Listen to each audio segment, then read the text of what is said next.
اللهم صل على سيدنا محمد يا رب صل وسلم. بسم اللہ الرحمن الرحیم. سورہ فلق اور سورہ ناس انشاءاللہ آج ہم پڑھیں گے. یہ دونوں بہت اہم صورتیں ہیں, بہت دلچسپ ہیں. اس میں انشاءاللہ آپ کو دلچسپی بھی آپ کی اللہ نے چاہا تو انشاءاللہ برقرار رہے گی. اس کا وہ لفظی ترجمہ کر دیتا ہوں. قل اعوذ برب الناس, کہہ دیجئے کہ میں پناہ مانگتا ہوں لوگوں کے رب کے ذریعے.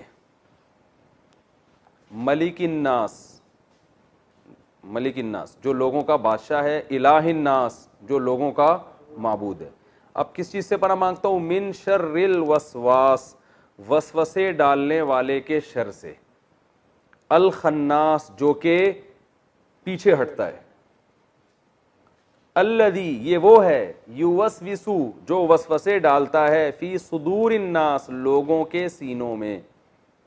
من الجنتی جنات میں سے بھی ہوتے ہیں یہ, والناس اور انسانوں میں سے بھی. یہ جو وسوسے ڈالنے والے لوگ ہیں جن بھی ہیں اور انسان بھی ہیں, جو لوگوں کے سینوں میں وسوسے ڈالتے ہیں اور پیچھے ہٹتے ہیں. یہ تو اس کا لفظی ترجمہ ہو گیا, سمجھتے ہو. اب ہم چلتے ہیں اس کی تفسیر کی طرف. ان دو صورتوں کا ایک شان نزول ہے. رسول اللہ صلی اللہ علیہ وسلم کی طبیعت کچھ خراب رہنے لگی تھی. بھائی ٹائم کتنا ہے؟ 21 منٹ, بہت ٹائم. نبی صلی اللہ علیہ وسلم کی طبیعت کچھ خراب رہنے لگی تھی. آپ صلی اللہ علیہ وسلم نے کچھ کام کیے ہوتے, آپ بھول جاتے کہ میں نے کیے ہیں. بعض کام نہیں کیے ہوتے, آپ سمجھتے کہ میں نے کیے ہیں. بعض دفعہ اپنی زوجہ کے ہاں جاتے, بھول جاتے کہ میں ان کے ہاں گیا ہوں. بعض دفعہ جس کے ہاں نہیں جاتے تو آپ کے ذہن میں یہ ہوتا میں ان کے ہاں گیا ہوں. تو اس قسم کی بھول چوک کے واقعات ہونے لگے. تو آپ صلی اللہ علیہ وسلم کو احساس ہوا کہ میری طبیعت ٹھیک نہیں ہے. تو آپ صلی اللہ امہات المومنین کو بھی احساس ہو گیا. تو نبی صلی اللہ علیہ وسلم نے امی عائشہ رضی اللہ تعالیٰ عنہ سے ذکر کیا کہ میں نے اللہ سے دعا مانگی تھی کہ میری اس مرض کو اللہ تعالیٰ ٹھیک کر دے. تو یہ بالکل صحیح احادیث ہیں جو میں آپ کے سامنے بیان کر رہا ہوں. تو رسول اللہ صلی اللہ علیہ وسلم نے فرمایا امی عائشہ سے کہ میں رات کو جب لیٹا ہوں بستر پہ تو دو فرشتے انسانی شکل میں میرے قریب آ کے کھڑے ہو گئے, ایک میرے سرہانے پر اور ایک میرے پاؤں کی طرف, اور دونوں کھڑے ہو کر آپس میں بات کرنے لگے. ایک نے کہا, دوسرے فرشتے سے کہا کہ تمہیں معلوم ہے کہ محمد صلی اللہ علیہ وسلم کو کیا مرض ہے, ان کو کیا بیماری ہے؟ دوسرے نے کہا کہ ان پر جادو ہوا ہے. تو فرشتے نے پوچھا کس نے کیا جادو؟ تو انہوں نے بتایا کہ لبید ابن اسم ایک یہودی ہے, اس نے جادو کیا ہے. تو پھر ایک فرشتے نے, یہ کانورزیشن ہو رہی ہے آپس میں نا, جو انسانی شکل میں آئے تھے ان کی آپس میں بات چیت ہو رہی ہے. اس نے کہا کہ کہاں کیا ہے اور کیسے کیا جادو؟ تو انہوں نے بتایا کہ بھائی یہ جو کھجور کی چھال ہے نا, اس پہ کیا ہے, اور اس کی جو کھجور کی ایک تانت ہوتی ہے, دھاگے ہوتے ہیں, ان دھاگوں پہ گرہیں لگا کے ان گرہوں پہ جادو پڑھ کے یہ نبی صلی اللہ علیہ وسلم پہ یہ جادو کیا گیا ہے. وہ تانت ہوتی تھی جس سے وہ جو تیر کی کمانیں بنائی جاتی تھیں پہلے زمانے, بہت مضبوط ہوتی تھی وہ. تو کھجور کی چھال پہ کیا ہے اور تانت پہ گرہیں لگا کے اس پہ پڑھ کے اس میں 11 گرہیں لگائی ہیں. تو وہ 11 گرہیں لگا کے اس پہ جو ہے نا کچھ پڑھ کے جادو کیا آپ صلی اللہ علیہ وسلم پہ. کہاں کیا ہے؟ تو بتایا کہ وہ بنو زریق کا ایک کنواں ہے, اس کنویں کے اندر اس جادو کو انہوں نے رکھا ہے. تو یہ وہ ان کی آپس کی بات چیت ہوئی اور وہ دونوں فرشتے چلے گئے. آپ صلی اللہ علیہ وسلم جب صبح اٹھے ہیں تو آپ صلی اللہ علیہ وسلم صحابہ کی ایک جماعت کو لے کر گئے, اس کنویں میں جا کے آپ نے تلاش کیا تو وہاں سے وہ اس کنویں کے اندر ایسے وہ جادو نکلا. کھجور کی چھال تھی, اس کے اندر ایک دھاگا اور گریں لگی ہوئی تھیں, جو بھی تھا حساب کتاب. تو نبی صلی اللہ علیہ وسلم نے اس کو نکال دیا اور اس کو دفن کر دیا.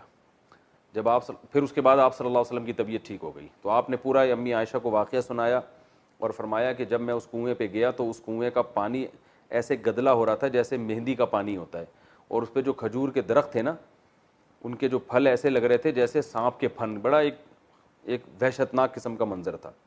تو حضرت عائشہ رضی اللہ تعالیٰ عنہ فرماتی ہیں کہ یا رسول اللہ آپ نے اس کو جلا کیوں نہیں دیا؟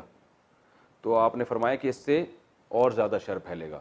تو اس کی محدثین نے شارحین نے وجہ بیان کی ہے کہ وہ اگر وہ جلاتے تو سب کو پتہ چل جاتا اور باتیں بنتی, اور ظاہر ہے برائی کا تذکرہ جتنا ہوتا ہے اس سے شر اور زیادہ پھیلتا ہے, لوگ وہ طریقہ سیکھ لیتے جادو کا. تو اس لیے آپ صلی اللہ علیہ وسلم نے اس کو کیا کر دیا, دفن کر دیا اس کو. تو اس کے بعد یہ 2 صورتیں نازل ہوئیں, سورہ فلق اور سورہ ناس, اور ان کو پڑھنے کا نبی حضرت جبریل نے آپ صلی اللہ علیہ وسلم کو حکم دیا کہ رات کو آپ ان کی تلاوت کریں.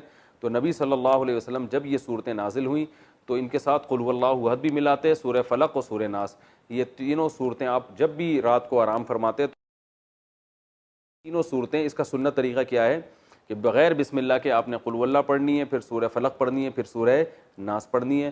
اس کے بعد آپ نے اپنے ہاتھ پہ پھونک مارنی ہے, پھر وہ جہاں جہاں آسانی سے ہاتھ چلا جائے وہاں وہ ہاتھ پھیرنا ہے, پیچھے بھی اور سامنے بھی. پھر اس کے بعد دوبارہ یہ عمل کرنا ہے, تینوں صورتیں پڑھ کے پھر تیسری دفعہ یہ عمل کرنا ہے. تو یہ طریقہ نبی صلی اللہ علیہ وسلم نے ہمیشہ اس کو اختیار کیا تاکہ جادو سے آپ صلی اللہ علیہ وسلم کی حفاظت رہے. تو آیا کہ اس جیسی صورتیں پورے قرآن میں نازل نہیں ہوئی ہیں. تو اب سوال یہ پیدا ہوتا ہے کہ یہی الفاظ سورہ فاتحہ کے بارے میں بھی ہیں. آپ صلی اللہ علیہ وسلم نے فرمایا کہ سورہ فاتحہ جیسی صورت پورے قرآن میں کوئی بھی نہیں ہے.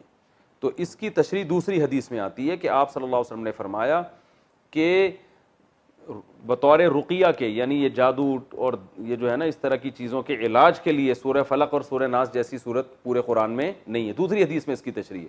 تو پتہ یہ چلا کہ سورہ فاتحہ جو سب سے افضل صورت ہے وہ اپنے مضامین کے لحاظ سے کہ اس میں توحید ہے, اللہ سے دعا مانگی گئی ہے, انعام یافتہ لوگوں کا راستہ مانگا گیا ہے اور بار بار نماز میں پڑھی جاتی ہے. اور سورہ فلق اور سورہ ناس کی افضلیت اس وجہ سے ہے کہ یہ سب سے افضل ہے بطور علاج کے. تو نظر ہے, جادو ہے, اس قسم کی, یا حاسدین کا حسد ہے, جیلیسی میں لوگ آپ کو نقصان پہنچاتے ہیں نا, تو اس قسم کے نقصانات سے بچنے کے لیے سب سے بہترین صورت جو نازل کی گئی ہے وہ کون سی ہے, وہ سورہ فلق اور سورہ ناس ہے. تو یہ تو ان صورتوں کی فضیلت تھی اور ان کا شان نزول تھا. تعالیٰ سمجھنے کی, عمل کرنے کی توفیق عطا فرمائے.